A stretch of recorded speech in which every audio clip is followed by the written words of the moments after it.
There are generally two treatment options for male teenagers with Kallmann syndrome, uh, congenital hypogonadotropic hypogonadism, either testosterone therapy or gonadotropin therapy. The standard treatment at the moment is testosterone therapy, as it's normally the easiest to give, but there may be serious advantages of using gonadotropin therapy instead. Now, in gonadotropin therapy, you're replacing two of the hormones that are missing, called LH and FSH, which are normally produced by the pituitary gland, and these are given to produce a more natural puberty by stimulating the testicles to produce their own testosterone.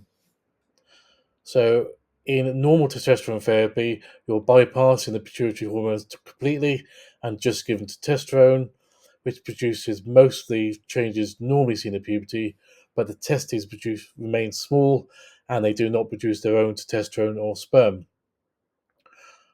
One advantage of gonadotropin therapy in giving LH or FSH as injections is the natural stimulation of the testes to produce first testosterone and then hopefully sperm.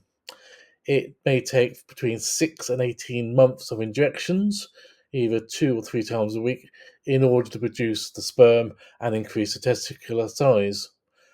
But this may help in future fertility treatments.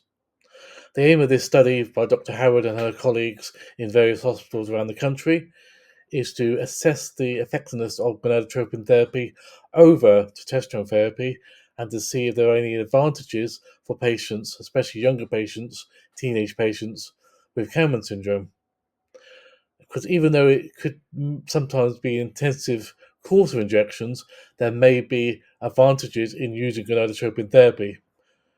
Also, this study hopes to develop the protocols needed for this type of treatment. It is hoped that patients may be able to have the choice between testosterone and gonadotropin therapy, so they can hopefully make up their own mind whether which is more effective. But hopefully, this study will show what possible advantages gonadotropin therapy has. As an older patient, I was diagnosed late, so I wasn't given the option of gonadotropin therapy as a teenager. But I think I would have benefited from this type of therapy because I think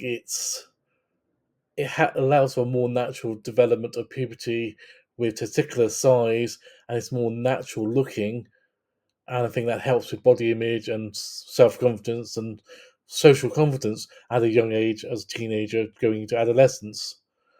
And also, there may be advantages in fertility treatment later in life, but this study hopes to show or to prove what sort of advantages there are for patients.